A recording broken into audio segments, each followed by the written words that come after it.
Hello students, welcome to my YouTube channel SP Biology Classes. बच्चों, आज हम cell organelles के बारे में पढ़ेंगे। और सेल ऑर्गेनल्स में हम पढ़ते हैं आज साइटोप्लाज्म के बारे में, लाइसोसोम के बारे में, सेल वॉल के बारे में और राइबोसोम के बारे में। तो सबसे पहले हम जानते हैं साइटोप्लाज्म के बारे में। साइटोप्लाज्म क्या होता है? साइटोप्लाज्म जो होता है वो एक जेली लाइक स्ट्रक्चर होता है जो कि सेल में भरा हुआ पाया जाता है। साइटोप्लाज्म जो होता है वो चारों ओर से एक मेम्ब्रेन के थ्रू कवर रहता है। ठीक है, कोई भी सेल होती है, ये मान लीजिए किसी सेल का स्ट्रक्चर है, तो इसमें जो ये साइटोप्लाज्म है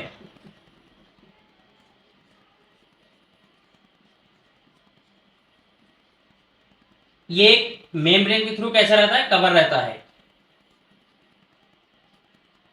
सेल के जो भी ऑर्गेनल्स होते हैं वो सभी इस साइटोप्लाज्म में मौजूद रहते हैं, जैसे माइटोकॉन्ड्रिया हो गया,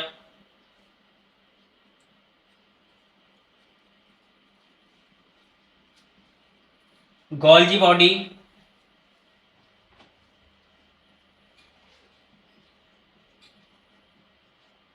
क्लोरोप्लास्ट,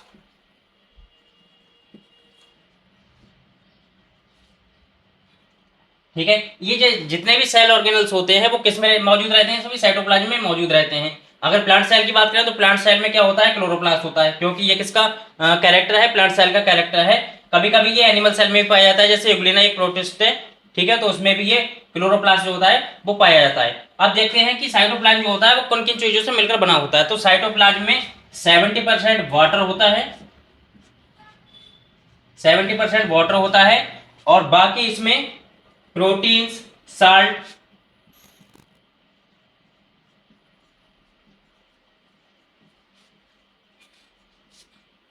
ये सारी चीजें जो है वो उपस्थित रहती हैं। ठीक है, तो साइटोप्लाज्म में क्या होता है, सेल के सारे ऑर्गेनल्स जो होते हैं वो मौजूद रहते हैं, और साइटोप्लाज्म जो होता है वो एक मेम्ब्रेन के थ्रू कवर होता है सेल में। ठीक है, सेल जो होती है उसकी आउटर मेम्ब्रेन होती है, उसके द्वारा ये साइटोप्लाज्म कवर रहता है।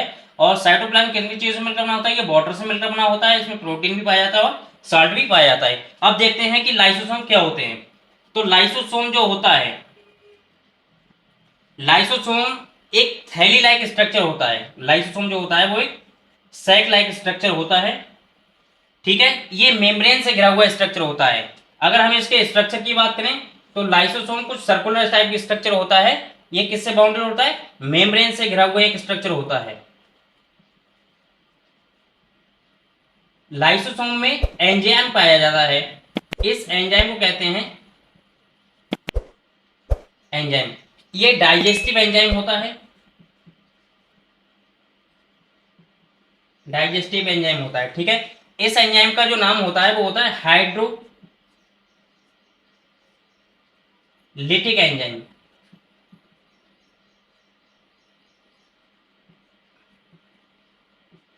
ये एंजाइम क्या करता है, जो वेस्ट मटेरियल होता है सेल के अंदर उसको डाइजेस्ट करने का वर्क करता है। ठीक है, लाइसोसोम को सुसाइडल बैग्स के नाम से भी जाना जाता है। लाइसोसोम को किस नाम से जाना जाता है? Suicidal bags. सुसाइडल बैग्स के नाम से भी जाना जाता है, क्योंकि इसमें जो एंजाइम पाया जाता है हाइड्रोलिटिक, ये क्या करता है, लाइसोसोम की बॉडी को ही डाइजेस्ट कर देता है।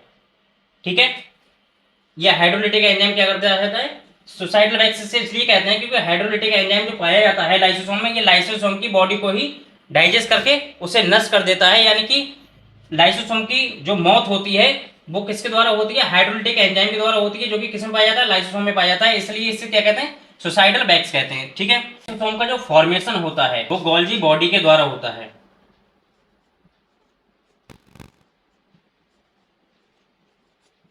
ठीक है, लाइसोसोम का फॉर्मेशन किसके द्वारा होता है?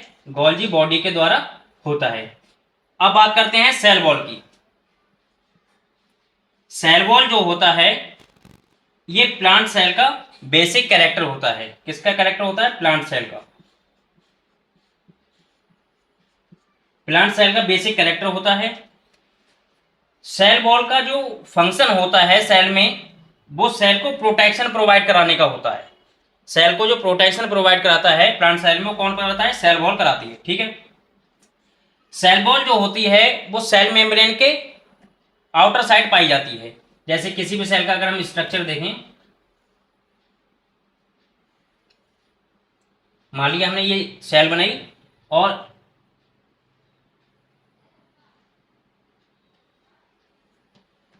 तो ये जो बाहरी साइड में होगी वो क्या होगी, सेल वॉल होगी, और जो इनर साइड में है वो सेल मेम्ब्रेन होती है। प्लांट सेल के स्ट्रक्चर की बात करें तो ठीक है। अब ये सेल वॉल जो होती है वो ऑर्गेनिज्म के आधार पर, यानी कि अलग अलग ऑर्गेनिज्म जो होते हैं उनमें अलग अलग सेल वॉल पाई जाती है। जैसे प्लांट जो होता है, प्लांट में जो सेल वॉल होती है वो सेल्यूलोज की बनी होती है। फंगी जो होता है, फंगी में जो सेल वॉल होती है वो काइटिन की बनी हुई होती है। और बैक्टीरिया जो होता है,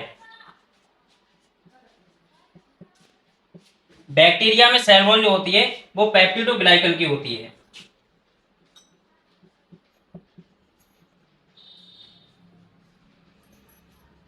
ठीक है। प्लांट में सेल वॉल किसकी पाई जाती है, सेलुलोज की बनी हुई। फंगी में किसकी पाई जाती है, काइटिन की बनी हुई। और बैक्टीरिया जो होता है इसमें पेप्टिडोग्लाइकन की सेल वॉल पाई जाती है। इन सभी सेल वॉल का जो फंक्शन होता है वो क्या होता है, सेल को सुरक्षित रखने का, यानी कि प्रोटेक्शन प्रोवाइड कराने का इनका फंक्शन होता है। ठीक है। जो बैक्टीरिया में सेल वॉल होती है, इस पेप्टिडोग्लाइकन को म्यूरिन के नाम से भी जानते हैं। बैक्टीरिया में जो सेल वॉल पाई जाती है ये पेप्टिडोग्लाइकन, इसको किसके नाम से जानते हैं, म्यूरिन के नाम से जानते हैं। और ये जो सेल वॉल होती है ये अमीनो एसिड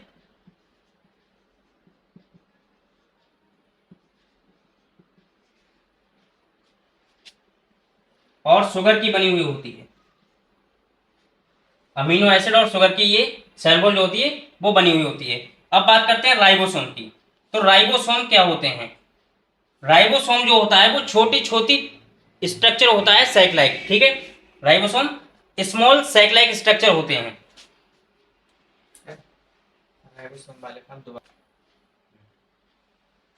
अब देखते हैं राइबोसोम क्या होते हैं। तो राइबोसोम जो होते हैं वो स्मॉल सैक लाइक स्ट्रक्चर होते हैं जो कि किसमें पाए जाते हैं, ये एंडोप्लाज्मिक रेटिकुलम पर पाए जाते हैं। सेल के अंदर स्ट्रक्चर होता है एंडोप्लाज्मिक रेटिकुलम।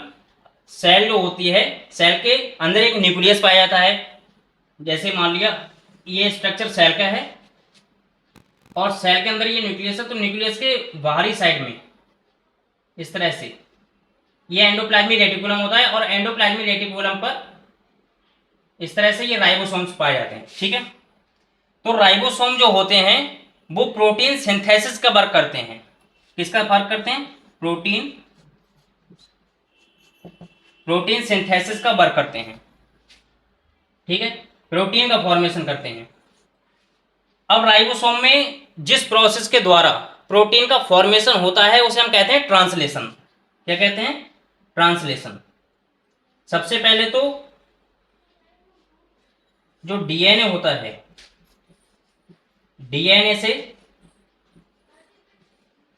एमआरएनए का निर्माण होता है और डीएनए से जब एमआरएनए बनता है तो इस प्रक्रिया को कहते हैं ट्रांसक्रिप्शन। ट्रांसक्रिप्शन कहते हैं। ठीक है। अब एमआरएनए जो होता है वो प्रोटीन का फॉर्मेशन करता है, तो इस प्रोसेस को कहते हैं ट्रांसलेशन। डीएनए से एमआरएनए का बनना ट्रांसक्रिप्शन कहलाता है, एमआरएनए से प्रोटीन का बनना क्या कहलाता है, ट्रांसलेशन कहलाता है।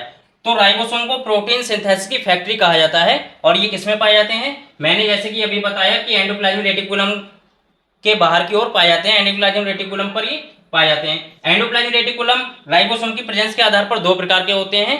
जिस एंडोप्लाज्मिक रेटिकुलम पर ये राइबोसोम प्रेजेंस रहते हैं उन्हें कहते हैं rough endoplasmic reticulum, rough endoplasmic reticulum. ठीक है। और जिस पर ये राइबोसोम्स नहीं पाए जाते उसे कहते हैं smooth endoplasmic reticulum, smooth endoplasmic reticulum. ठीक है। जो भी टॉपिक हमारे बचे थे सेल्स चैप्टर से रिलेटेड वो आज कंप्लीट हुए। अब मिलते हैं इसके बाद नेक्स्ट वीडियो में। थैंक्स।